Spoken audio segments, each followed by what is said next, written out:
Hello everyone, स्वागत है आपका हमारे प्यारे से चैनल बहन्स पढ़ाई में। आज हम करेंगे अपनी कविता संगतकार। संगतकार वैसे होता कौन है ये देख लेते हैं। एक होता है मेन सिंगर जिसको हम मुख्य गायक बोलते हैं ना, उनकी मेन आवाज़ हम सभी के कानों में पड़ती है। लेकिन अगर हम ध्यान से गौर देके उस गाने को सुनेंगे तो मुख्य गायक के पीछे से ना एक बहुत मधुर सी स्वीट सी थोड़ी दबी दबी सी आवाज़ आ रही होती है, कोमल सी आवाज़ आ रही होती है जो कि मुख्य गायक की आवाज़ के पैरेलल चलती है, मतलब साथ-साथ चलती है, ठीक है? वो किस लिए होता है? वो आवाज़ किस लिए होती है ताकि अगर मुख्य गायक जो है अपने सुर भूलने लग जाए या फिर अपने सुरों के रास्ते से भटकने लग जाए, तो उनकी आवाज़ जो है उनको गाइड करे मेन सिंगर को। तो वो किसकी आवाज़ होती है?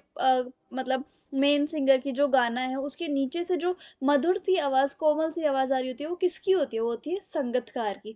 संगतकार is like a helper for the main singer. तो उन्हीं के ऊपर ये एक कविता है, उन उसको हम देख लेते हैं। सबसे पहले हम पढ़ेंगे काव्यांश नंबर 1, ठीक है? तो मुख्य गायन के चट्टान जैसी भारी स्वर का साथ देती से लेकर वह अपनी गूंज मिलाता आया है प्राचीन काल से। ये काव्यांश नंबर 1 है। और इन पंक्तियों का अर्थ क्या है? इन काव्यांश का अर्थ क्या है वो हम देख लेते हैं, ठीक है? ध्यान से देखो। इन पंक्तियों में कवि कहते हैं कि जब मुख्य गायक किसी भी संगीत सभा में या फिर ऑडिटोरियम पे या फिर स्टेडियम में या फिर कहीं पर भी कॉलेजेस वगैरह में वो गाना गा रहे होते हैं, है ना? अपना गाना प्रस्तुत कर रहे होते हैं भरी सभा में, तो वो बहुत भारी सी गंभीर आवाज़ के साथ गाते हैं, है ना? लेकिन उनके साथ ही में संगतकार होता है। साथ में जो मुख्य गायक होते हैं उनके साथ में संगतकार भी होता है। यानी कि मुख्य गायक का साथ देने वाला कोई इंसान को हम संगतकार कह रहे हैं। इतनी बात समझ में आई? उनकी संगतकार की एक सुंदर, मधुर उनकी संगतकार की एक सुंदर, मधुर, कोमल सी आवाज़ जो है, हल्की-हल्की आवाज़ हमें सुनाई देती है। आप भी अगर आज से कोई गाना सुन रहे हो ना, तो उस गाने को ध्यान से नोटिस करना। जो मेन सिंगर है ना, जो मुख्य गायक है, उसी के पीछे हमें एक सुंदर सी आवाज़, कोमल सी हल्की-हल्की आवाज़ सुनाई देगी, वो संगतकार की आवाज़ होती है, ठीक है? अब कवि यहाँ पर अंदाज़ा लगा रहे होते हैं कि जो संगतकार है, वो मुख्य गायक का छोटा भाई भी हो सकता है, कोई रिश्तेदार भी हो सकता है, बहुत पहले से जानने वाले दोस्त भी हो सकते हैं, है ना? उनका शिष्य भी हो सकता है, क्या पता उनका स्टूडेंट हो मुख्य गायक का, ठीक है? और सबसे ख़ास बात ये है कि संगतकार जब से गाना गाना शुरू किया है संगतकार ने, तब से वो संगतकार मुख्य गायक का साथ देता आया है। यानी शुरू से ही संगतकार मुख्य गायक की आवाज़ में अपनी आवाज़ मिलाता है और संगीत को बहुत ज़्यादा पावरफुल प्रतिभाशाली बनाता है। तो मतलब संगतकार का बहुत बड़ा रोल है इस चीज़ में, ठीक है? अब काव्यांश नंबर 2 की तरफ बढ़ते हुए गायक जब अंतरे की जटिल तानों के जंगल में खो चुका होता है से लेकर जब तक वह नौसिखिया था। अब यहाँ पर इसका भावार्थ देखते हैं हम, ठीक है?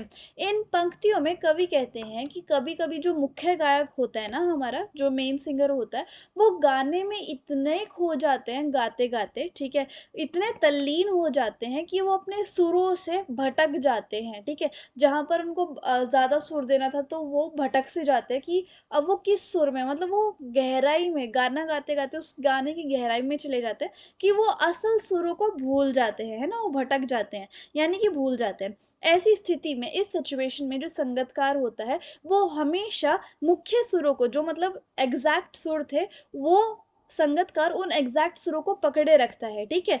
वो उस समय सही सरगम को, एक सही लहर को बनाने की, मतलब दोबारा बनाने का एस्टैब्लिशमेंट करता है।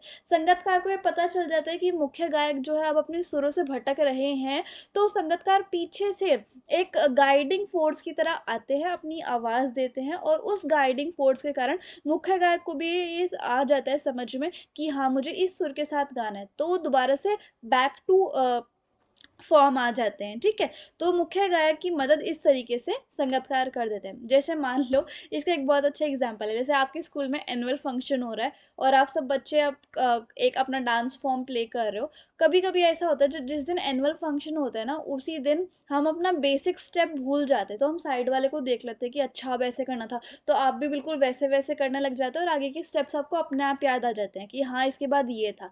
तो आप गाइडिंग वाले पार्टनर के तरफ देखते हो कि कि हाँ इसने ऐसे किया और अब मुझे ऐसे ऐसे करना है। सो वो ये वाला सिस्टम है यहाँ पर भी, है ना। यानी संगतकार हमेशा जो मूल स्वर होते हैं, जो मेन जो सुर होते हैं, उनको दोहराता रहता है, उनकी रिवीजन करता है। जब मुख्य गायक गीत गाते हैं तो बहुत सारे सुरों की दुनिया में वो खो जाते हैं, मतलब अंतरा में जो एक फॉर्म चल रही है म्यूजिक की, वो उसके सुरों में खो जाते हैं। और तान की बारियों की जो सुर ताल है उन सब की बारीकियों में, गहराइयों में बिखरने लगते हैं और वो अपने मेन सुर भूलने लग जाते हैं। तब वो संगतकार गाने को सुनकर वापस से मुख्य सुर में जोड़ देता है, ठीक है। अर्थात संगतकार सुर से भटके हुए, जो सुरों से भटक जाता है मुख्य गायक, उनको वापस से सुर पकड़वाने में हेल्प करता है। वही सेम बात बताई हुई है ना। कवि आगे कहते हैं कि उस समय ऐसा लगता है, उस सिचुएशन को देखकर ऐसा लगता है जैसे मानो संगतकार जो है मुख्य गायक के पीछे छूटा हो। जैसे कई बार क्या होता है, हम चल रहे होते हैं, हमारा कोई सामान पीछे छूट जाता है, तो कोई दूसरा इंसान हमें बुलाता है ना कि देखो आपका ये सामान नीचे गिरा हुआ, आप उठा लो, है ना।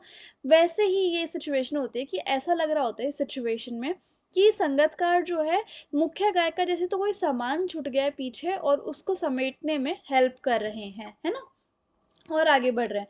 उस समय उस मुख्य गायक को अपना बचपन याद आ जाता है।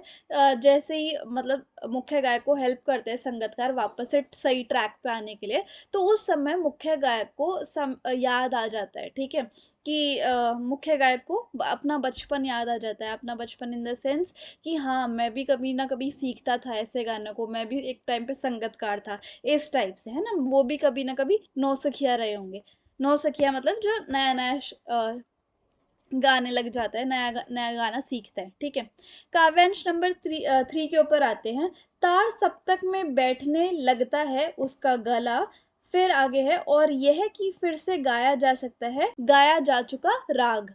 अब यहाँ पर देखो इन पंक्तियों में, ठीक है, इन पंक्तियों में जो ऊपर वाली पंक्तियां हैं, यहाँ पर कवि कहते हैं कि जब भी मुख्य स्वर ऊंचे स्वर में गाते हैं, जैसे आ ऐसे मतलब ऊंचे स्वर में गाना गाने लगते हैं, तब ना गला बैठने लगता है। अगर जैसे आप भी कोई सुर मतलब गाना गाओगे ऊंचे स्वरों में, तो आपका गला बैठने लगेगा, है ना। तो जब इस टाइम पे ना सुर संभले नहीं जाते, क्योंकि आपका गला बैठने लगता है, आपको सांस भी लेनी होती है, ऑडियंस को भी देखना है, नर्वसनेस एंड एंग्जाइटी ये सब भी संभालनी है, तब गायक को ऐसा लगने लगता है कि जैसे अब उससे आगे गाया नहीं जाएगा, उसे यहाँ पर स्टॉप करना पड़ेगा, वो फेल होने वाला है, इस टाइप की फीलिंग आती है।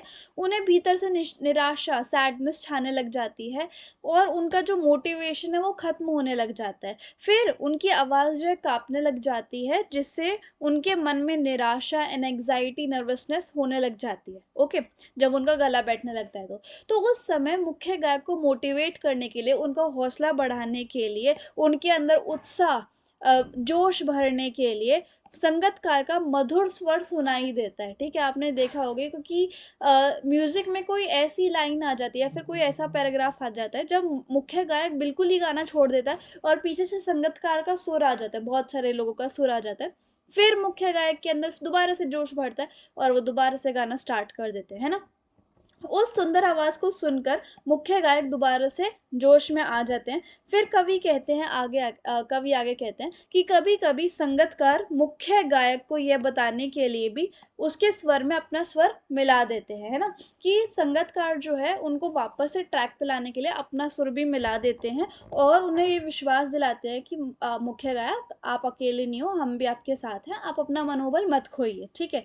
कोई है जो उनका साथ हर वक्त दे सकता है और ये भी बताने के लिए कि जो राग या गाना एक बार गाया जा चुका है वो फिर से दोबारा गाया जा सकता है। अब आते हैं हम अपने काव्यांश नंबर 4 पे और ये लास्ट है।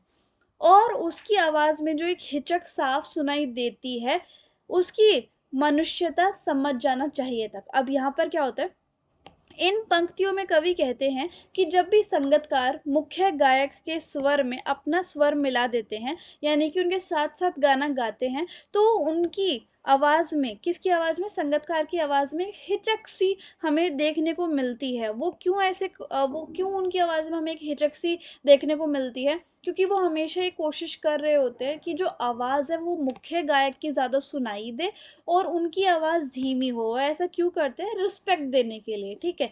तो लेकिन हमें इसे संगीतकार की कमज़ोरी नहीं समझना चाहिए, या फिर हमें ऐसा नहीं सोचना चाहिए कि अरे अभी तो वो सीखने ही वाला है, या फिर वो असफल है इसलिए उनकी आवाज़ में एक हिचक है। ऐसा हमें नहीं सोचना चाहिए, क्योंकि वो मुख्य गायक के प्रति रिस्पेक्ट दिखा रहे, सम्मान दिखा रहे कि जो गाने वाला है मेन वो मुख्य गायक ही है, हम तो बस उनके हेल्पर हैं।